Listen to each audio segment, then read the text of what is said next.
সালামু আলাইকুম প্রিয় শিক্ষার্থী, আমরা আজকে পড়ব টেইস অফ দ্য ডারবারভিলসের সামারি। আমরা সামারিটা খুব সুন্দরভাবে সাজিয়েছি যেন এই সামারিটা পড়লেই আপনারা ব্রড কোশ্চেনের অ্যান্সারগুলো করতে পারেন। তো চলুন আমরা শুরু করি। Fate is an important element in Greek tragedy that controls the tragic character's life. Greek tragedy-তে fate ছিল একটি গুরুত্বপূর্ণ এলিমেন্ট, আর এই fate ট্রাজিক ক্যারেক্টার জীবনকে কন্ট্রোল করত। Human beings are not free will agent to perform their normal activities. Human beings তারা free ছিল না, মুক্ত ছিল না যে তারা ইচ্ছা মতো তাদের কার্যক্রম করতে পারত।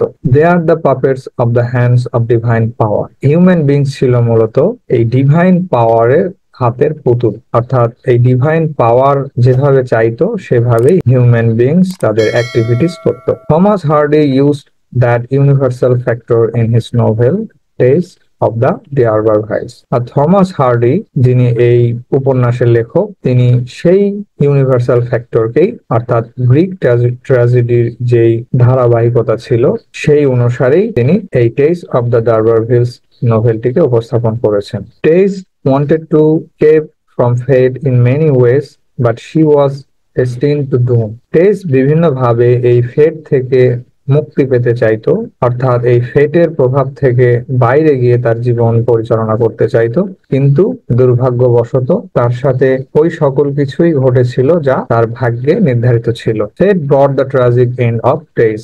আর পরিশেষে গিয়ে এই ফেট টেইসের জীবনের একটি ট্রাজিক সমাপ্তি ঘটায়। At the very beginning, Tess met with Angel in the Spring Festival, which was the influence of divine power. নোবেলের শুরুতেই দেখা যায় যে টেস অ্যাঞ্জেল ক্লেয়ার নামক একজন ব্যক্তির সাথে সাক্ষাৎ করে যখন স্প্রিং ফেস্টিভ্যাল চলতেছিল, আর এই যে সাক্ষাৎ হলো তাদের মধ্যে, এইটাও ছিল ডিভাইন পাওয়ারের একটি পরিকল্পনা। She liked Angel, but Angel was impassive about that pretty country girl. ওই সাক্ষাতের সময় টেইস অ্যাঞ্জেলকে খুবই পছন্দ করে, কিন্তু অ্যাঞ্জেল এই প্রিটি কান্ট্রি গার্ল সম্পর্কে অনিচ্ছা পোষণ করে। Fate started to work secretly to bring the couple together. আর এরপরে ফেট তার কার্যক্রম পরিচালনা করে, সে তার গোপনে গোপনে মিশন জারি রাখে যেন অ্যাঞ্জেল এবং টেইস তারা দুজনে মিলিত হতে পারে।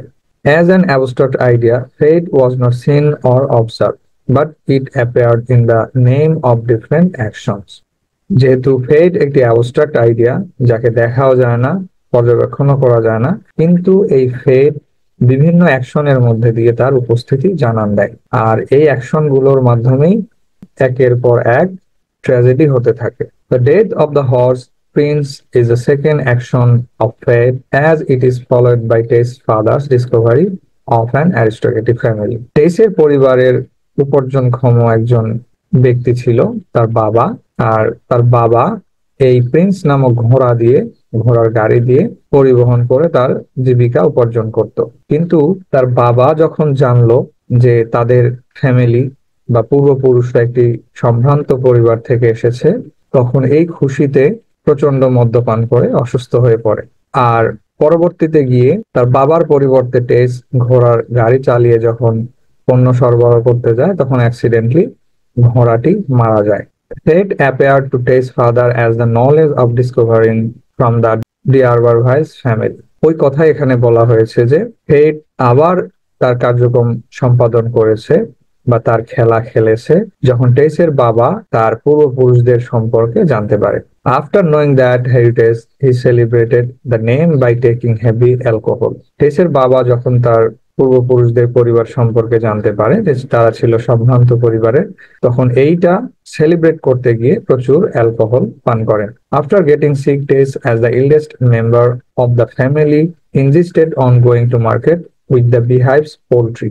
প্রচুর মদ্যপানের কারণে টেসের বাবা অসুস্থ হয়ে পড়ে এবং টেস তার পরিবারের বড় সন্তান, এই জন্য তাকে তার ফ্যামিলির দায়িত্ব নেওয়ার জন্য তাকে এই বিহাইভস পোল্ট্রি পণ্যগুলো মার্কেটে সরবরাহ করার জন্য ফোর্স করা হয়। On the way she had an accident and the horse died on the spot. আর এই রাস্তার মধ্যে গাড়ির অ্যাক্সিডেন্ট হয়ে যায় এবং ঘোড়াটি অন দ্য স্পটে মারা যায়। আফটার লসিং হার ব্রেড আর্নার, টেস ব্লেমড হারসেলফ। আর এই যে ঘোড়া তাদের পরিবারের উপার্জনকারী ছিল, এই ঘোড়ার মৃত্যুর দায় টেস নিজের কাঁধে নেয়। and took responsibility for the family এবং পুরো পরিবারের দায়িত্ব সে নিজের কাঁধে তুলে নেয়। To support the family, Tess went to the house of Alec, a distant relative of the D'Urbervilles family. নিজের পরিবারকে অর্থনৈতিক সাপোর্ট দেওয়ার জন্য এই টেসের একজন ডিস্ট্যান্ট রিলেটিভ ছিল অ্যালেক ডারবারভিলস, তাদের বাড়িতে যায় বা তাদের ফ্যামিলির সাথে দেখা করতে যায়। Fed again played with her by meeting with the anti hero Alec. এরপরে এই ফেড আবার টেসের সাথে তার খেলা খেলে দেয় অ্যালেক, যে ছিল একজন অ্যান্টি হিরো, তার সাথে দেখা করার মাধ্যম দিয়ে। She was teased by that perverted young man and could not escape from the trap of the fate. এই অ্যালেক যে ছিল অ্যান্টি হিরো, সে সব সময় টেসকে টিস করত, বিভিন্নভাবে বিদ্রুপ করত, ডিস্টার্ব করত, এবং পরিশেষে গিয়ে টেস এই রকম এই পারভার্টেড বিকৃত মনোভাবাপন্ন অ্যালেকের কাছ থেকে রক্ষা পায়নি। Alec offered her a horse ride to get back to the house. Tess এই অ্যালেক ফ্যামিলিতে জব করতে করতে একটি অনুষ্ঠান থেকে ফেরার সময় অ্যালেক টেসকে হর্স রাইড অফার করে, যে তুমি যাচ্ছ তাহলে আমার সাথে ঘোড়ায় চড়ে চলো। In that temper Tess lost her judgement power and agreed to come with Alec. আর এক অনুষ্ঠান থেকে ফেরার সময়, যেখানে টেস খুবই রাগান্বিত ছিল, সে অবস্থায় যখন সে ফিরছিল, এমত অবস্থায় তার জাজমেন্ট পাওয়ার হারিয়ে ফেলেছিল। আর সেই অবস্থায় যখন অ্যালেক তাকে হর্স রাইড অফার করে, সে কোনো রকম ভালো মন্দ বিচার না করেই অ্যালেকের সাথে হর্স রাইডিং এ রাজি হয়ে যায়। And that was the crucial action of fate. আর এই যে অ্যালেকের সাথে হর্স রাইডিং এ সে রাজি হলো, এইটাই ছিল টেসের জীবনের সবচেয়ে crucial moment এবং ফেটের crucial action. Out of tiredness, she falls into sleep and she is seduced by Alec. টেস ক্লান্ত হয়ে ঘুমিয়ে পড়েছিল এবং ওই সময় অ্যালেক তাকে সেডিউস করেছিল। This event was the turning point of her life. আর এই ঘটনাটি টেসের জীবনের মোড় ঘুরিয়ে দেয়। All the incidents in the life of Tess were the result of seduction. আর এর পরবর্তীতে গিয়ে টেসের সাথে যতগুলো ঘটনা ঘটে, অর্থাৎ তার সাথে যতগুলো ট্র্যাজিক ঘটনা ঘটে, সবগুলোর কারণ ছিল এই seduction. টেস again met with Angel on the dairy farm and developed a love affair. টেস যখন অ্যালেকের বাসায় কাজ করত, তখন অ্যালেক টেসকে হর্স রাইডিং দেওয়ার সুযোগে রেপ করে এবং এর ফলে টেস একটি সন্তান জন্ম দেয়, বিবাহ বহির্ভূত সন্তান। এই সন্তান মারা যাওয়ার পরে সে যখন হতাশায় ভুগছিল, এই নতুন করে বাঁচার জন্য টেস একটি ডেইরি ফার্মে গিয়ে জব নেয়, যেখানে তার সমস্ত অতীত গোপন ছিল। এবং ঠিক ওই ডেইরি ফার্মে কাজ করার সময় এই অ্যাঞ্জেল ক্লেয়ার যে ছিল, তার সাথে পুনরায় দেখা হয় এবং তাদের মধ্যে লাভ অ্যাফেয়ার হয় এবং পরবর্তীতে গিয়ে তারা বিবাহ বন্ধনে আবদ্ধ হয়। When the couple was ready to enter into a happy life, যখন এই টেস এবং ক্লেয়ার বিবাহ করে তাদের নতুন জীবনে পদার্পণ করবে, fate again interacted its hand on the life of Tess.